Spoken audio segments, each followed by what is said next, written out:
नमस्कार दोस्तों, मैं सतीश चंद्र भास्कर आप सभी लोगों का आपके अपने channel RSSS centre of knowledge में स्वागत करता हूं। जैसा कि हम लोग पिछले क्लास में सीख रहे थे, KVS के TGT, PGT और PRT का एक सिलेबस है theoretical perspective on learning. Theoretical perspective on learning अर्थात सीखने के सैद्धांतिक दृष्टिकोण के तहत वहाँ दिया गया है कि जो सीखने के सैद्धांतिक दृष्टिकोण है उसमें मुख्य रूप से 3 सिद्धांतों की बात की गई है। एक है आपका व्यवहारवाद, एक है संज्ञानवाद और एक है रचनावाद। तो हम लोग पिछले क्लास में व्यवहारवाद को सीख चुके हैं कि व्यवहारवाद किस विचारधारा पे कार्य करता है। आज का जो टॉपिक है वो है संज्ञानवाद। आखिर संज्ञानवाद क्या है, किस कारण संज्ञानवाद की उत्पत्ति हुई और इसके प्रमुख जो विचारक हैं वे कौन से हैं और संज्ञानवाद किस पर कार्य करता है। आज हम लोग उसकी चर्चा करते हैं और सीखने का प्रयास करेंगे ताकि हमारी जो प्रतियोगी परीक्षा आने वाली है उसमें हम उन सभी प्रश्नों का उत्तर देने में समर्थ हो सकें जो आपसे पूछे जाएंगे और एक योग्य शिक्षक भी बनने के प्रयास में इस लेक्चर को सुनिएगा। तो आइए हम लोग देखते हैं कि संज्ञानवाद क्या है। संज्ञानवाद को हम कॉग्निटिविज्म कहते हैं, विज्म, जिसे हम हिंदी में संज्ञानवाद कहते हैं, वाद। यहां पे देखें कि संज्ञानवाद क्या है। अगर संज्ञानवाद को देखें तो इसके शाब्दिक अर्थ को देखा जाए तो यह अपने आप में कुछ कहता है। ये मूल रूप से 2 शब्दों से मिलकर बना है। एक शब्द इसके साथ जुड़ा है संज्ञान और एक शब्द है इसमें वाद। अगर देखा जाए कि संज्ञान क्या है तो संज्ञानवाद हमें आसानी से समझ में आ जाएगा। तो संज्ञान क्या है, तो सामान्य तौर पर हम जानते हैं कि संज्ञान एक मानसिक प्रक्रिया है। और ये मानसिक प्रक्रिया होती कैसे है, तो मानसिक प्रक्रिया जो होती है ये आपके वातावरण में जो सूचनाएं हैं, इंफॉर्मेशन है, उसको मस्तिष्क ग्रहण करता है और ग्रहण करने के बाद वो मस्तिष्क में प्रोसेसिंग शुरू करता है, यानी कि मानसिक संक्रिया शुरू होती है और उस मानसिक संक्रिया के परिणाम स्वरूप बालक अपने ज्ञान में भी वृद्धि कर लेता है और अपने व्यवहार में भी परिवर्तन करता है। तो आइए देखते हैं कि संज्ञान क्या है। तो संज्ञान की बात करें तो संज्ञान एक मानसिक प्रक्रिया है। और अगर यह मानसिक प्रक्रिया है तो क्या होगा इसमें, तो देखिए कि जो मानसिक प्रक्रिया है तो इसमें होता क्या है कि संवेदी सूचनाओं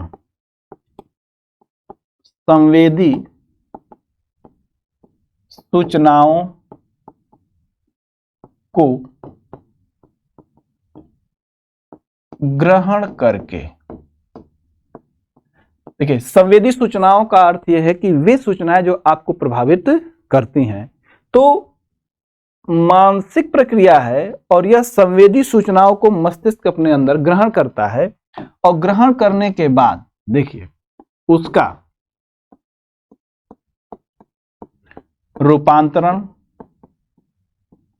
रूपांतरण का अर्थ है कि उसको ट्रांसफॉर्मेशन यानी ट्रांसफर करता है, उसका रूप बदलता है।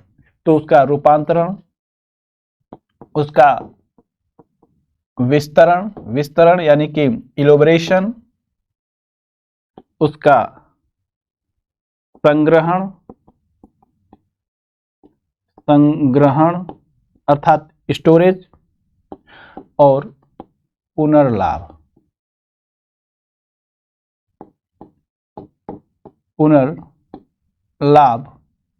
तथा उसका समुचित प्रयोग करने से होता है। ये देखा जाए कि जो संज्ञान है वो क्या है, तो आप इसको याद कर लीजिए, मस्तिष्क में बैठा लीजिए, क्योंकि संज्ञान से भी आपको प्रश्न आएंगे। क्योंकि संज्ञानवाद पूछ रहा है तो संज्ञान से भी क्वेश्चन आपको पूछे जाएंगे। तो संज्ञान क्या है, तो संज्ञान एक मानसिक प्रक्रिया है जो संवेदी सूचनाओं को ग्रहण करता है और वो संवेदी सूचनाओं को ग्रहण करने के बाद उसका रूपांतरण, उसका विस्तरण, संग्रहण, पुनर्लाभ तथा उसका समुचित प्रयोग करने से होता है। तो आप सूचनाओं को संग्रहित करेंगे, रूपांतरित करेंगे, उसका उपयोग कर लेंगे। और एक शब्द है वाद, अर्थात वाद का अर्थ होता है विचार। तो जब कहीं भी वाद शब्द जुड़ा हो तो उसका अर्थ होगा विचार, अर्थात विचारों से बंधा हुआ है। तो यह किसके विचार से बात करता है? तो यह कह रहा है कि मस्तिष्क यानी कि मानसिक प्रक्रिया से संबंधित, यानी कि यह जो संज्ञानवाद है वो मस्तिष्क की सारी क्रियाओं पर निर्भर है, अर्थात व्यक्ति का जो व्यवहार होता है, जो व्यक्ति होता है, वह सूचनाओं को ग्रहण करता है और मानसिक संक्रिया करता है। उसके परिणाम स्वरूप वो अपने ज्ञान में भी वृद्धि कर लेता है और अपने व्यवहार में भी परिवर्तन कर लेता है। तो यह मस्तिष्क तक ही सीमित है। जैसा कि इसके पहले व्यवहारवादियों ने कहा कि सीखना उद्दीपन और अनुक्रिया के बीच अनुबंधन से होता है, तो ये कहते हैं कि नहीं, सीखने की जो प्रक्रिया है ये मस्तिष्क से भी शुरू होती है और मस्तिष्क भी सीखने की प्रक्रिया में एक महत्वपूर्ण योगदान निभाता है। तो यहाँ पे देखा गया कि संज्ञानवाद क्या है। तो संज्ञानवाद को अब देखा जाए तो संज्ञानवाद क्या है, इसे एक लाइन में समझें तो यह एक सिद्धांत है। तो कैसे इसको परिभाषित करेंगे संज्ञानवाद को? तो कहेंगे संज्ञानवाद एक सीखने का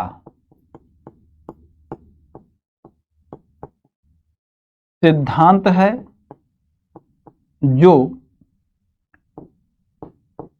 इस बात पर ध्यान केंद्रित करता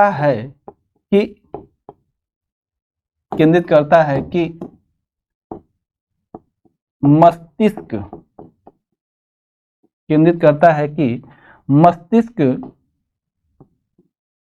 द्वारा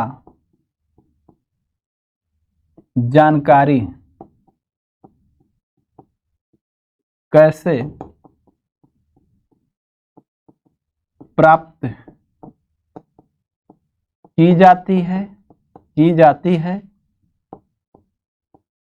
व्यवस्थित, संग्रहित और पुनर्प्राप्त की जाती है। यहां पे देखें कि संज्ञानवाद क्या है।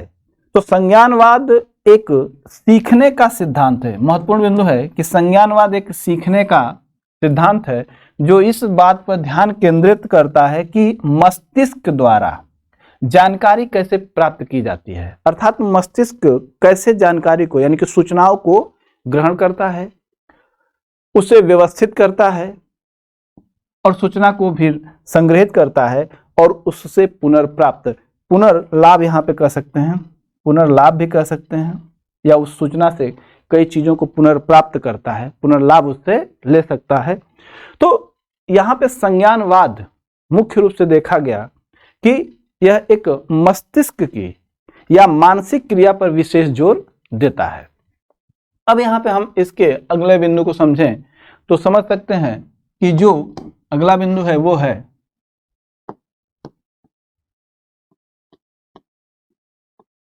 संज्ञानवाद के विकास में योगदान।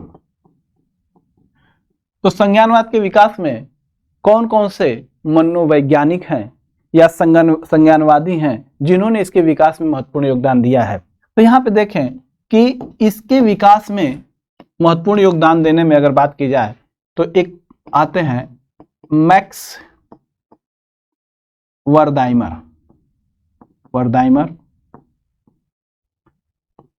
एक मनोवैज्ञानिक है जिनका नाम है मिलर, एक मनोवैज्ञानिक है जो कि बहुत फेमस है जिनका नाम है जीन पियाजे, और इन्होंने संज्ञानात्मक विकास के सिद्धांत पे काफी कार्य किया है, महत्वपूर्ण कार्य किया है। और जीन पियाजे के जो सिद्धांत हैं उनको आप वीडियो के डिस्क्रिप्शन में एक लिंक दिया जाएगा, वहां पे संज्ञानात्मक विकास का सिद्धांत जो है उसको काफी विस्तृत चर्चा की गई है, उस वीडियो को जरूर देखिएगा ताकि आपका जो संज्ञानात्मक विकास है वो क्लियर हो सके। इस लेक्चर में हम संज्ञानात्मक विकास जो जीन पियाजे महोदय ने दिया है उसकी हम चर्चा नहीं करेंगे, उसे आप पिछले वीडियो में जाकर पूरा डिटेल में देख सकते हैं, उस पर काफी चर्चा की गई है और सूक्ष्म तरीके से, ताकि परीक्षा में जो भी प्रश्न आते हैं वो आसानी से हल हो सके। जीन पियाजे तो मैक्स वर्दाइमर इसके विकास में योगदान दिए, मिलर दिए, जीन पियाजे दिए, और आप रख सकते हैं रॉबर्ट गैने को भी रख सकते हैं, रॉबर्ट गैने। आप आशुबेल को रख सकते हैं, आशुबेल। आप इसमें रख सकते हैं कोहलर को भी रख सकते हैं, कोहलर। आइए देखते हैं कि इन्होंने कुछ सिद्धांत बनाए और उस सिद्धांत के माध्यम से संज्ञानात्मक विकास में योगदान दिया। तो जैसे मैक्स वर्दाइमर, तो मैक्स वर्दाइमर ने gestalt theory the, gestalt theory,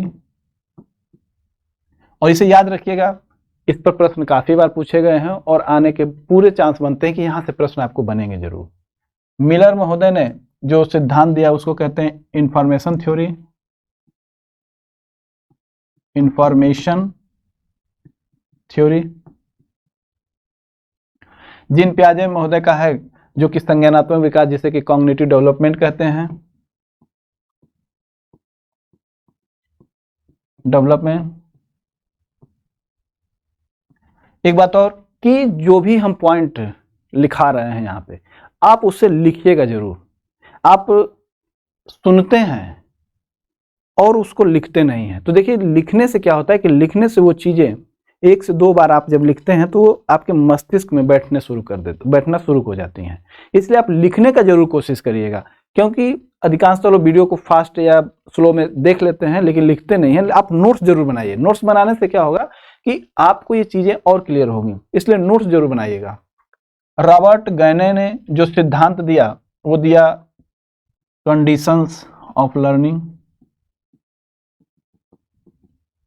conditions of learning. Ausubel का जो सिद्धांत है सब सम्पसन का थ्योरी है, सब सम्पसन थ्योरी। और कोहलर का जो है वो इंसाइट थ्योरी,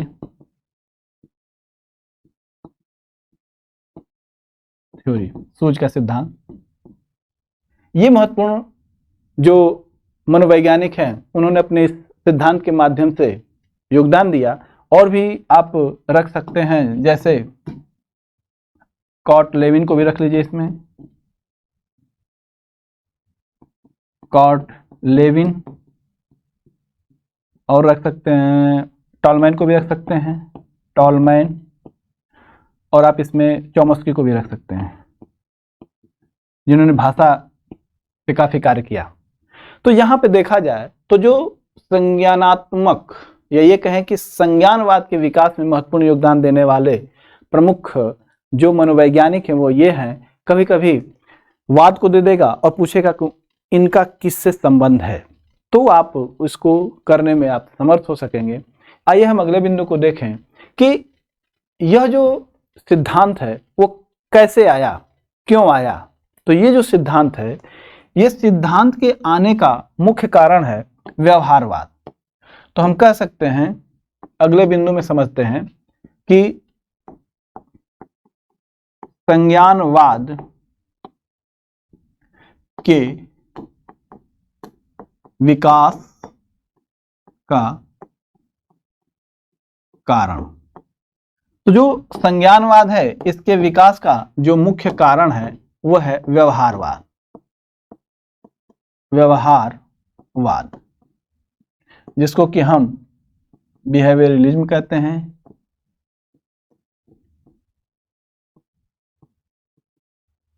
बिहेवियरलिज्म कहते हैं व्यवहारवाद।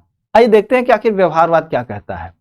तो जो व्यवहारवाद है इसके विरोध में, यहां पे लिख सकते हैं व्यवहारवाद के विरोध में यह संज्ञानवाद निकल के आया। तो व्यवहारवाद क्या कहता है? तो व्यवहारवाद कहता है कि जो वातावरण में या आपके बाहर जो भी उद्दीपक हैं यानी कि स्टिमुलस हैं, और यह जो स्टिमुलस हैं यह आपको अनुक्रिया करने के लिए प्रेरित करते हैं। तो इसको ऐसे समझें कि मान लीजिए कि कोई बालक है और यह जो बालक है बाहर देखेगा, क्या देखेगा? उद्दीपक देखेगा, उद्दीपन देखेगा, स्टिमुलस देखेगा, और जब वह स्टिमुलस देखेगा तब वह करता है अनुक्रिया, जिसे कि हम कहते हैं रिस्पॉन्स। और बालक कोई स्टिमुलस देख सकता है, तो जब जब स्टिमुलस देखेगा तब वह अनुक्रिया करेगा। अर्थात स्टिमुलस और रिस्पॉन्स के बीच में, यानी कि उद्दीपन और अनुक्रिया, उद्दीपन और अनुक्रिया के बीच में होगा अनुबंधन। और जब अनुबंधन होगा तब बालक का व्यवहार बदलेगा। अर्थात बालक के व्यवहार में परिवर्तन उद्दीपन और अनुक्रिया के परिणाम स्वरूप होता है। अर्थात जब जब उद्दीपन होगा तब बालक अनुक्रिया करेगा, अगर उद्दीपन नहीं होगा तो बालक अनुक्रिया नहीं करेगा। और इसी के विरोध में आए कौन? संज्ञानवाद। तो संज्ञानवाद क्या कहते हैं कि ये जो उद्दीपन है यह एक तरह से इंफॉर्मेशन है। ये क्या है? इंफॉर्मेशन है, अर्थात कि ये सूचना है। और चूंकि ये सूचना है तो सूचना मस्तिष्क में जाएंगी। अर्थात जो भी उद्दीपन आपको दिखाई दे रहे हैं यह बालक के लिए इंफॉर्मेशन है, सूचना है। मस्तिष्क में वे उद्दीपन प्रवेश करेंगे और जब ये मस्तिष्क में सूचनाएं जाएंगी तो बालक उस समय फिर करता है आपकी मानसिक प्रक्रिया। क्या करता है? मानसिक प्रक्रिया करेगा। देखिए यहां पे मूल अंतर है। व्यवहारवाद कहता है कि उद्दीपन के परिणाम स्वरूप बालक अनुक्रिया करेगा, और उद्दीपन और अनुक्रिया के बीच में अनुबंधन होगा, संबंध होगा, तब बालक का व्यवहार बदलेगा और उसे हम कहेंगे सीखना। लेकिन यहां पे कहा जा रहा है ठीक है इससे भी बालक सीख सकता है, पूर्ण रूप से विरोध नहीं किया जा रहा है, लेकिन हाँ यह जो उद्दीपन है ये उद्दीपन बालक के लिए इंफॉर्मेशन है, सूचना है। जब तक यह मस्तिष्क में नहीं जाएंगी और बालक मानसिक संक्रिया नहीं करेगा, प्रोसेसिंग नहीं करेगा, तब तक उसके बारे में उसके प्रति समझ विकसित नहीं होगी, क्योंकि इसमें सूचनाएं आती हैं, संज्ञानवाद में सूचनाएं आती हैं, उसकी वो प्रोसेसिंग करता है। तो यहां पे देखा गया कि संज्ञानवाद में क्या है कि ये जो उद्दीपन है ये इसके लिए इंफॉर्मेशन है, सूचना है, और सूचनाओं को बालक इसको ग्रहण करेगा मस्तिष्क में और फिर करता है मानसिक प्रक्रिया। और जब वह मानसिक प्रक्रिया करना शुरू कर देगा, यानी कि मेंटल प्रोसेस करना शुरू कर देगा, तब बालक उसके बारे में समझ विकसित करेगा, उसको विस्तारित कर लेगा, उसका लाभ लेने लगेगा, और फिर बालक का जो व्यवहार है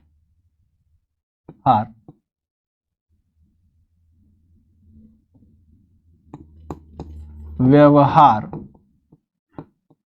रूप में दिखाई देगा। यहां पे देखा गया कि संज्ञानवाद इसके विरोध में इसलिए आया क्योंकि यह सिर्फ फोकस करते थे उद्दीपन और अनुक्रिया पर, लेकिन इन्होंने कहा कि उद्दीपन है लेकिन वो उद्दीपन जो है वो बालक के लिए एक इंफॉर्मेशन है, केवल सूचना है, और सूचनाओं की वो मानसिक प्रक्रिया करता है। तो यहाँ पे हम लोगों ने देखा कि संज्ञानवाद व्यवहारवाद के विकास में क्यों आया।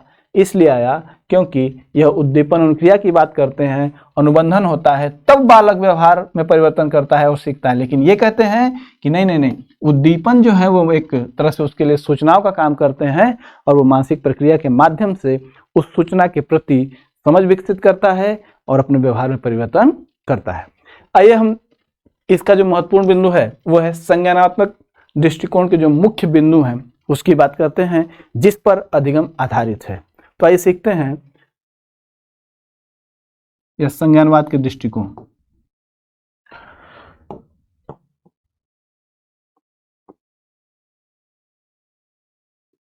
संज्ञानवाद दृष्टिकोण के मुख्य बिंदु अर्थात जो संज्ञानवाद है वो किस पर कार्य करता है। तो यहाँ पे हम देखें कि जो पहला बिंदु है वो क्या कहता है। तो जो संज्ञानवाद का जो पहला बिंदु है वो है कि जो पहले संज्ञानवादी थे, तो पहले संज्ञानवादियों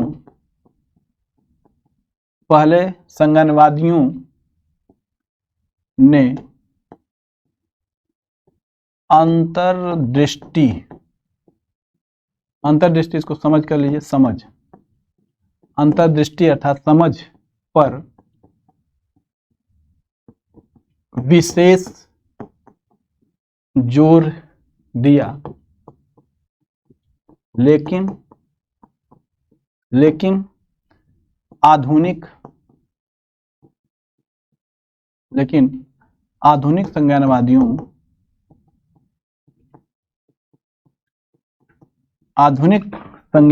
ने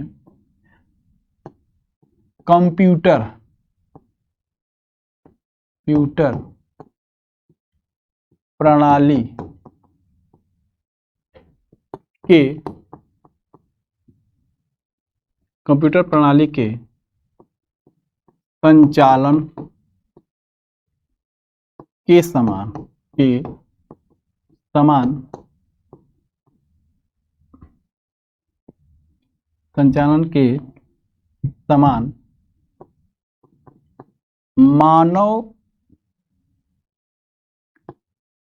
मानसिक प्रक्रिया पर अधिक महत्व देते हैं। यह बहुत ही महत्वपूर्ण बिंदु है, क्योंकि यहां पे देखिए कहा क्या जा रहा है कि पहले संज्ञानवादियों ने अंतर्दृष्टि अर्थात समझ पर विशेष बल दिया, लेकिन जो आधुनिक संज्ञानवादी आए इन्होंने कंप्यूटर प्रणाली के संचालन के समान, यानी कि जिस तरीके से कंप्यूटर प्रणाली कार्य करती है, अर्थात जिस तरीके से कंप्यूटर में सीपीयू जो होता है, सेंट्रल प्रोसेसिंग यूनिट, अर्थात जिस तरीके से वह प्रोसेसिंग करता है उस तरीके से आपका जो मस्तिष्क है वो भी प्रक्रिया करता है। तो याद कर लेते हैं कि जो भी वाद है उसमें पूछा जाएगा आपसे कि कौन सा वाद कंप्यूटर प्रणाली के आधार पर मस्तिष्क या कंप्यूटर प्रणाली पर जो मानसिक प्रक्रिया कार्य करती है वो कौन सा वाद संबंधित है, व्यवहारवाद, रचनावाद कि संज्ञानवाद। तो ऐसे प्रश्न आएंगे तो याद करिए कि ये इंपॉर्टेंट पॉइंट है कि कंप्यूटर प्रणाली के समान जो मानव का मस्तिष्क है वो भी प्रोसेसिंग करता है। तो ये जो संज्ञानवाद का दृष्टिकोण है सबसे महत्वपूर्ण बिंदु यही है, क्या कि कंप्यूटर प्रणाली के समान हमारा मस्तिष्क भी कार्य करता है। तो यहां पे कहा गया अगला बिंदु जो है इसमें वो है कि पहला बिंदु, दूसरा जो सैद्धांतिक दृष्टिकोण वो है कि सीखना सूचना के आंतरिक प्रसंस्करण, सूचना के आंतरिक प्रसंस्करण के माध्यम से होता है। कहा जा रहा है कि जो सीखने की प्रक्रिया है या जो अधिगम है वह आंतरिक प्रसंस्करण यानी कि इंटरनल प्रोसेसिंग के माध्यम से होता है। अर्थात कि जो सीखने की प्रक्रिया है वो मानसिक और आंतरिक है। अर्थात आंतरिक प्रसंस्करण का अर्थ हुआ कि इंटरनल प्रोसेसिंग कैसे होता है। और यहाँ पे होता क्या है, तो यहाँ पे होता है सूचनाओं का विश्लेषण। सूचनाओं का विश्लेषण किया जाता है। तो सूचनाओं का विश्लेषण कर दिया गया, फिर अन्य जानकारी ले ली गई, अन्य जानकारियां ली गई। प्राप्त करते हैं तो प्राप्त करना। अब इसके बाद जब अन्य जानकारी प्राप्त कर लेते हैं तो इससे होता क्या है कि अनेक को एक, या कहें कि अनेक से एक प्राप्त करना, या एक से अनेक प्राप्त करना। बहुत ही महत्वपूर्ण बिंदु है। देखिए, कहा जा रहा है कि सीखना सूचनाओं के आंतरिक प्रसंस्करण के माध्यम से होता है। तो होता क्या है कि इसमें जो सूचनाएं आती हैं उस सूचनाओं का किया जाता है विश्लेषण। और जब सूचनाओं का विश्लेषण करते हैं या अन्य जानकारी जब हम प्राप्त करते हैं तो मस्तिष्क में प्रोसेसिंग होगी, अर्थात आंतरिक प्रसंस्करण होगा, प्रोसेसिंग होगी। और प्रोसेसिंग के माध्यम से किसी एक सूचना से वह अनेक सूचनाएं निकालता है। अर्थात यह भी हो सकता है कि एक सूचना से अनेक सूचनाएं और अनेक सूचनाओं से एक सूचना निकालता है। अर्थात बालक के अंदर वातावरण की जो इंफॉर्मेशन है उससे वह सूचनाओं में परिवर्तन करता है। तो यह एक आंतरिक प्रसंस्करण है। आगे देखते हैं अगले बिंदु को, जो आपका तीसरा इसका महत्वपूर्ण बिंदु है वो है अधिगम या सीखने को एक गतिशील प्रक्रिया के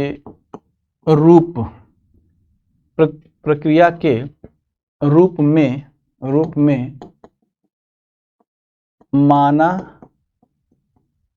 जाता है, जिससे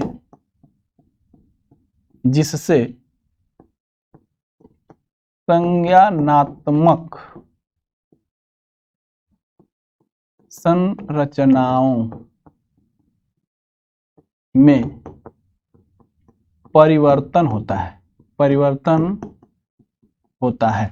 यहां पे देखिए कि अधिगम क्या है, एक गतिशील प्रक्रिया है। गतिशील प्रक्रिया का अर्थ है कि इसमें परिवर्तन होता है और जिससे संज्ञानात्मक संरचनाओं में परिवर्तन होता है। यहां पे देखें कि संज्ञानात्मक संरचना का क्या अर्थ है। तो संज्ञानात्मक संरचना का अर्थ है कि जो मस्तिष्क की संरचना है, मस्तिष्क का यानी कि ब्रेन का जो स्ट्रक्चर है, ब्रेन का स्ट्रक्चर मतलब ये फिजिकल नहीं, संक्रिया वाला।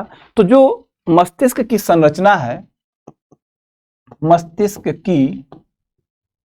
की संरचना, जिसको कि हम सेट भी कर लीजिए या समुच्चय कहते हैं, समुच्चय भी कर लीजिए, अर्थात कि मानसिक संरचना बनी हुई है। इस मानसिक संरचना के आधार पर भी हम, कोई 5 साल का बालक है और कोई 8 साल, या ये कहें कि कोई 12 साल का, तो 5 साल के बालक को और 12 साल के बालक को हम इस मानसिक संरचना के आधार पर हम अलग करते हैं।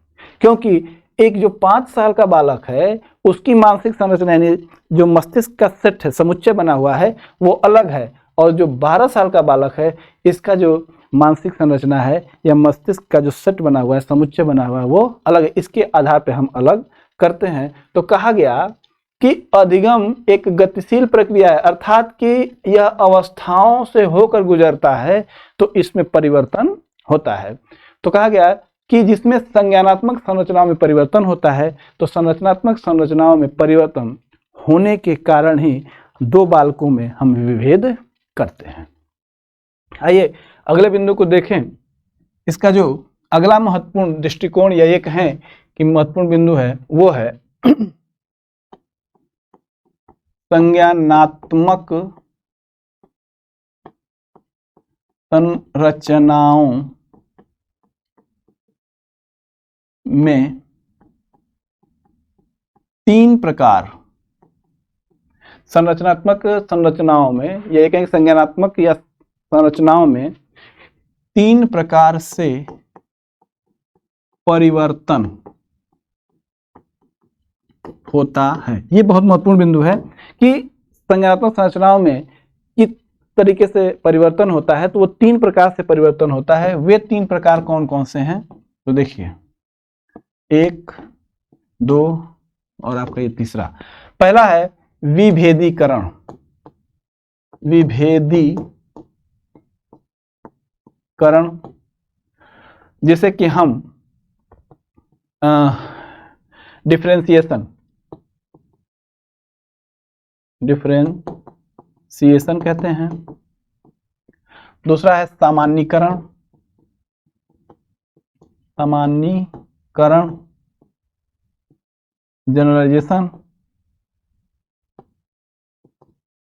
जनरलाइजेशन और एक है आपका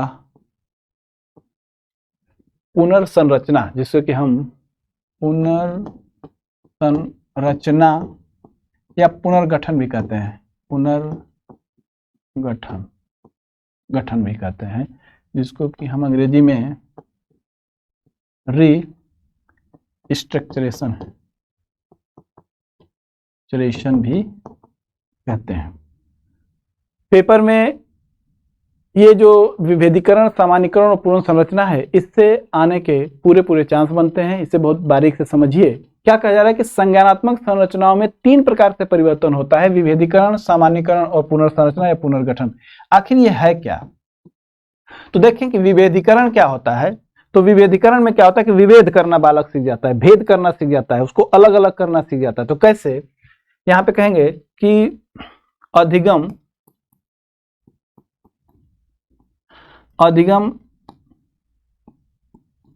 स्वयं के और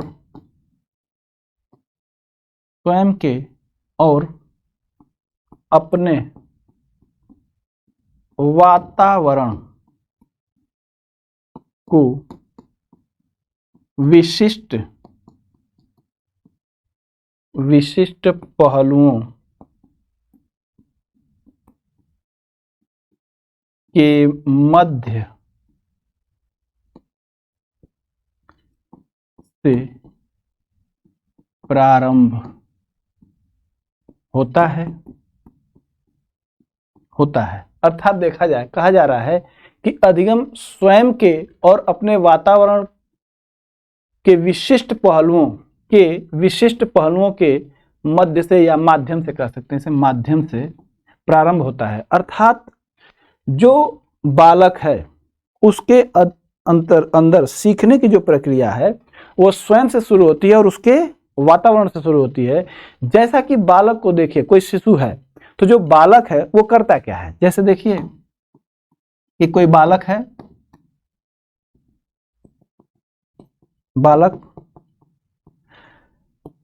और वो पिता या ये कहें कि कोई पुरुष देखता है और मान लीजिए कि एक मां को देखता है। तो होगा क्या कि पुरुष को जब देखता है तो सबसे करीब में उसके जो होते हैं वो होते हैं उसके पिता। तो पिता को देखा और पिता के बाद फिर वही बालक जो है अपने घर के अन्य जो पुरुष सदस्य हैं उनमें भेद कर रहा है। कैसे? कि पिता है, फिर उसके बाद अंतर है क्या कि कोई भाई है, तो कोई चाचा है, बाहर निकला थोड़ा सा तो कोई मौसा है। ठीक इसी तरीके से जब माँ की बात करते हैं तो जो माँ है इसी के आधार पर पहले तो माँ को समझता है, फिर उसके बाद भेद करता है। कैसे? बहन में, चाची में और मौसी में, समझ लीजिए। तो मौसी में भेद करना बालक सीख जाता है। तो यहाँ पे देखा गया कि विभेदीकरण का अर्थ है कि बालक पहले अपने पास, जिसको कि वह पुरुष और स्त्री समझ रहा है, तो जो पुरुष है उसमें सबसे पहले वो पिता को समझता है, पिता के बाद जो अगल बगल के जो उसके साथ में जुड़े हुए हैं, पिता से भाई का संबंध है, चाचा है, मौसा है, तो यह जो बालक है पहले तो वह पुरुष के रूप में पिता से संबंध जोड़ता है, उसके बाद वो धीरे धीरे विभेद करना शुरू कर देता है कि पुरुष तो है, पिता है, लेकिन पुरुष ही भाई भी है, चाचा भी है और मौसा भी है। ये भेद करना सीख गया कि पिता के रूप में या पुरुष के रूप में भाई, चाचा और मौसा, ठीक उसी तरीके से बहन, चाची और मौसी हैं। और यह जो विभेदीकरण होता है, यह विभेदीकरण संज्ञानात्मक संरचना में विशिष्ट हो जाता है। इसे कहते हैं संज्ञानात्मक संरचना में विशिष्ट हो जाता है, विशिष्ट हो जाता है। वहीं पे देखा जाए कि सामान्यीकरण क्या है, तो जो सामान्यीकरण है वो क्या कहता है कि बच्चे पूर्व के ठोस और विशेष उदाहरण से, पूर्व के ठोस और विशेष उदाहरण से अन्य निष्कर्ष निकालते हैं, जिसे कि सामान्यीकरण कहा जाता है। सामान्यीकरण कहते हैं। जैसे अभी आपने देखा, वहीं पे देखें कि जैसे पशु है, पक्षी हैं और मानव है। यहाँ पे देखें कि बच्चे अपने पहले के जो ठोस अनुभव हैं और कुछ विशेष उदाहरणों से निष्कर्ष क्या निकालता है कि जैसे पशु है, पक्षी है और मानव है, तो पशु, पक्षी, मानव, इनके बारे में वो स्वयं निष्कर्ष निकालता है कि ये सभी जो हैं वो जीवित हैं, जीवित हैं अर्थात चल फिर सकते हैं, हिल डुल सकते हैं। और फिर इसके बाद एक निष्कर्ष निकालता है कि ये क्या है, सजीव। अर्थात पहले जो अलग अलग चीजों को समझता था अब उसको जनरलाइज कर रहा है, सामान्य कर रहा है कि पशु भी है, पक्षी भी है और मानव है, ये सब चीजें अलग अलग हैं, लेकिन ये सभी, अब देखिए उसको सामान्यकरण कर रहा है कि पशु भी जीवित है, पक्षी भी जीवित है और मानव भी जीवित है। तो ये सामान्यकरण हुआ। इसको एक अन्य उदाहरण से समझे कि जैसे कि न्यूटन ने गुरुत्वाकर्षण की बात की, तो उन्होंने देखा कि पहले तो सेब गिरा, तो सेब गिरा तो ऐसा उन्होंने सोचा क्या कोई ऊपर चीज है वही नीचे गिरती है। फिर उन्होंने देखा कि कुछ चीज फेंकी गई ऊपर और ऊपर से फिर वो नीचे चली आई। तो उन्होंने हर वस्तु पर, यानी कि सेब पर ही नहीं, सेब तो विशिष्ट चीज हो गया, तो सेब पर ही नहीं, सेब पर भी लागू होता है, पत्थर पर भी लागू होता है, और भी जो भी वस्तुएं हैं उन सब पर लागू होता है कि जो भी चीज ऊपर फेंकेंगे वो नीचे आएगी। तो सामान्यीकरण कर दिया, सेब पर ही नहीं, अगर केवल सेब ही नीचे गिरता है तो वो सामान्यीकरण नहीं है। सामान्यीकरण का अर्थ होता है कि सब पर लागू होता है। तो वही काम यहाँ पे, तो गुरुत्वाकर्षण का जो नियम है वो सब पर लागू होता है, किसी एक विशेष पर नहीं लागू। ठीक उसी तरीके से यहाँ पे जीवित में पशु को भी जीवित समझने लगा, पक्षी को भी जीवित समझने लगा और मानव को भी जीवित समझने लगा, अर्थात उसने कर लिया सामान्यीकरण। अब पुनर्संरचना या पुनर्गठन क्या है, तो जो विभेदीकरण और सामान्यीकरण होता है, तो विभेदीकरण और सामान्यीकरण के परिणाम स्वरूप वो बालक करता क्या है कि मानसिक प्रक्रियाएं करता है और मानसिक प्रक्रियाओं के परिणाम स्वरूप वह अब अपने वातावरण में समायोजन करना सीख जाता है। तो क्या है सामान्यीकरण, पुनर्गठन।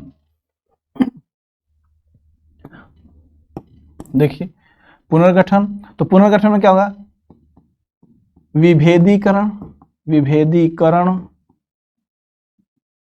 और सामान्यीकरण,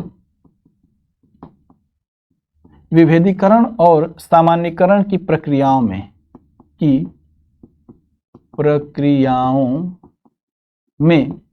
विभेदीकरण और सामान्यीकरण की प्रक्रियाओं में अनुभव व ज्ञान के आधार पर अपने वातावरण में समायोजन, या अपने आप को वातावरण में समायोजित कर लेता है, तो समायोजन करने के लिए अपनी संज्ञानात्मक संरचना का पुनर्गठन करता है, अर्थात वह अपने व्यवहार में अंतर करता है, जिसे कहेंगे व्यवहार में अंतर। व्यवहार में अंतर कैसे करेगा? आप देखिए, यहाँ पे विभेदीकरण कर लिया, सामान्यीकरण कर लिया। अब क्या करेगा कि वह विभेदीकरण और सामान्यीकरण के बदौलत अब अपने व्यवहार में वो परिवर्तन करेगा। परिवर्तन में क्या करेगा कि अब वह जैसे देखा गया कि पशु है, पक्षी है, मानव है, तो जो पशु है और पक्षी है ये तो जीवित हैं, तो सामान्यीकरण कर दिया, लेकिन अब वह अपने आप के विचार, यानी अपने विचार में पुनर्गठन कर रहा है, पुनर्संरचना बना रहा है। क्या कि पशु का जो व्यवहार है वो अलग है और पक्षी का व्यवहार अलग है। पहले देखिए सामान्यीकरण में वो जीवित चीजों की बात कर रहा है, लेकिन अब क्या कर रहा है? पुनर्गठन कर रहा है अपने मस्तिष्क में।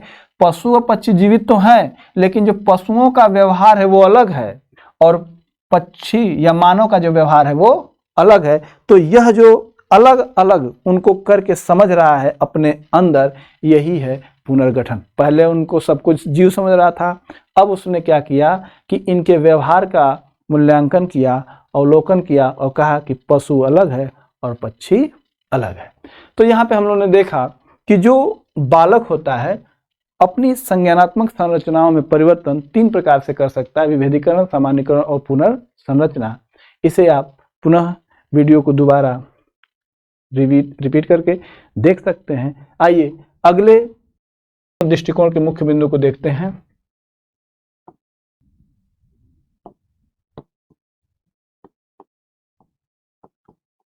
बालक भी वयस्क